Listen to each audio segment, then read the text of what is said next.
এবার আমি হচ্ছে আমি প্রথম বর্ষের স্টুডেন্ট। তো গতবার দেখলাম যে পর্দার পেছন থেকে দেখেছি, এবার পর্দার সামনে থেকে। তো মোটামুটি ভালোই লাগছে অনেক। বিগত দিনের তুলনায় একটি ভিন্নতা এবং নতুনত্ব নিয়ে আসছে বলে আমরা মনে করছি। বিশেষ করে এখানে ফ্যাসিবাদের মোরাল থেকে শুরু করে শান্তির প্রতীক পায়রা, সকল কিছুর কিন্তু একটি সংমিশ্রণ এবারের পয়লা বৈশাখে রয়েছে। মাস্কের দিক দিয়ে সবসময় আমরা বাঘ, পেঁচা এগুলো করি, এবারে হাতি যুক্ত হয়েছে। এছাড়াও এই যে এই ধরনের বড় পাখি, ছোট পাখি যে ঝুলছে, এ ধরনের বিভিন্ন ফেস্টিভ্যাল আমরা তৈরি করে থাকি। এগুলো হচ্ছে কি আমরা সেল করার জন্য, যে এগুলো সেল করে যেটা ফান্ডটা উঠে সেটা দিয়ে আমরা শোভাযাত্রার বিভিন্ন খরচ বহন করে থাকি।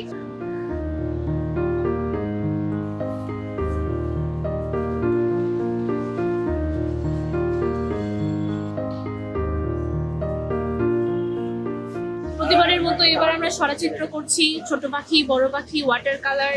প্রতিবার যে রকম আয়োজন থাকে সেরকমই থাকছে এবং স্ট্রাকচারে কিছু ভিন্ন থাকছে।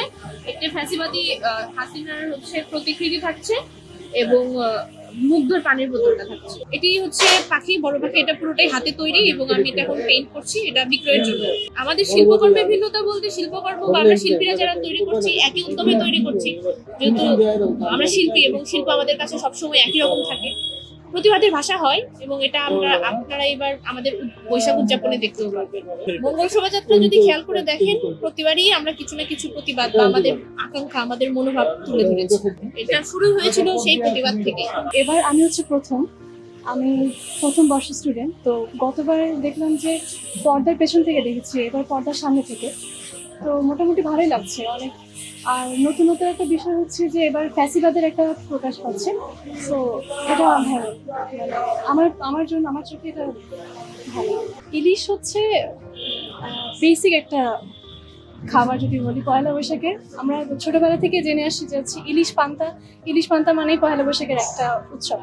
তো ইলিশটা আসলে জরুরি, কিন্তু যদি প্রেক্ষাপট যদি ফলো করি তাহলে আলাদা কিছু ভর্তাও থাকে, সো সেটাও।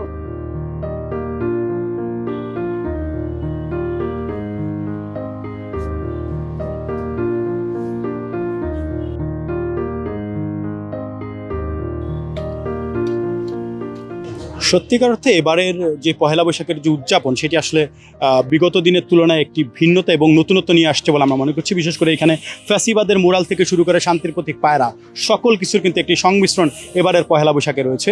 আমরা এই পিছনে যে রাক্ষসী প্রতীকটি আপনারা দেখতে পাচ্ছেন, এটির মাধ্যমে আসলে আমরা একটি বার্তা দিতে চাচ্ছি যে পতিত স্বৈরাচার সে কতটা ভয়াবহ, নির্মম এবং অত্যাচারী ছিল সেটি বোঝানোর চেষ্টা করছি। এবং একই সাথে আমরা আরেকটি বার্তা আসলে আমাদের ভবিষ্যৎ প্রজন্ম কিংবা রাজনৈতিক দলগুলোকে দেওয়ার চেষ্টা করছি। সেটি হচ্ছে যে কেউ যদি ভবিষ্যতে ন্যূনতম ফ্যাসিবাদ হয়ে ওঠার চেষ্টা করেন, তাহলে কিন্তু জাতি তাদেরকে এভাবে ব্যঙ্গাত্মক ভাবে তাদেরকেও কিন্তু উপস্থাপন করে আসলে স্মরণ করবে। এই যে স্বৈরাচার সরকার, সে যে আসলে রক্তচোষা ছিল কিংবা সে যে মানুষের প্রতি যে অত্যাচার নিপীড়ন করছেন, সেটির প্রতীক হিসেবে এবং তার যে রাক্ষসী মনোভাব ছিল, সেটি আসলে এই শিং দুটির মাধ্যমে ফুটিয়ে তোলার চেষ্টা করা হয়েছে। মাস্কের দিক দিয়ে সবসময় আমরা হাতি ঘোড়া বলছি, সরি, যে বাঘ, পেঁচা এগুলো করি, এবারে হাতি যুক্ত হয়েছে।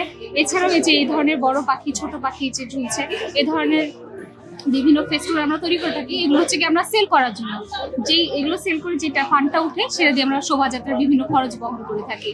আর প্রত্যেক বছরের মতো এবারে আমরা হচ্ছে গিয়ে চেষ্টা করছি এগিয়ে নিয়ে যাওয়ার কাজগুলো। আমরা যে স্বাধীন হলাম, সেই ফ্যাসিবাদের যে প্রতিবাদ স্বরূপ, সেইটার জন্য হচ্ছে গিয়ে মূলত এই যে আমাদের এই স্ট্রাকচার, মুগ্ধর যে বোতল, সেটা দ্বারা হচ্ছে কি আমাদের যে সংগ্রামের যে সময়টা বা চিত্রটা, সেটা ফুটিয়ে তোলার চেষ্টা করেছি আমরা। পাখিগুলোকে আমরা তুহিন পাখি বলি। ছোট আছে, বড় আছে, অনেকগুলা সাইজের পাখি আছে। তো পহেলা বৈশাখের অনেকগুলো আয়োজনের মধ্যে এটা একটা আয়োজন, প্রত্যেক বছরই করা হয় এটা। আর এটা হচ্ছে ফোক, সচরাচর দেখা যাচ্ছে আমাদের যে লোকশিল্প, ওটার আদলে এটা করা হয়। আর এটা সর্বোচ্চ চেষ্টা করা হয় এটা যাতে পরিবেশ বান্ধব হয় এবং কি পহেলা বৈশাখের প্রত্যেকটা কাজই এমনভাবে মানে করা হয় যাতে ওটা পরিবেশ বান্ধব হয়। এমনকি আমাদের স্ট্রাকচারগুলো দেখছেন, ওটা কিন্তু দেখা যাচ্ছে পরিবেশ বান্ধব কাগজ অথবা বাঁশ এগুলো দিয়ে তৈরি করা হচ্ছে। এটার জন্য আলাদা কোনো এমন কিছু ব্যবহার করা হচ্ছে না যেটাতে আমাদের পরিবেশের নষ্ট হয়। আর দেখা যাচ্ছে এগুলা যেগুলো আছে আমাদের সরা, তারপর বড় বড় মুখোশ, স্ট্রাকচার বাদে বাদ বাকি যেগুলো আছে এগুলো হচ্ছে আপনার বিক্রির জন্য। এবারে এক্সট্রা নতুন যেটা হচ্ছে ওটা হচ্ছে যে পটচিত্র হচ্ছে ফ্যাসিবাদ উপলক্ষে যে কয়েকটা স্ট্রাকচার, এগুলাই।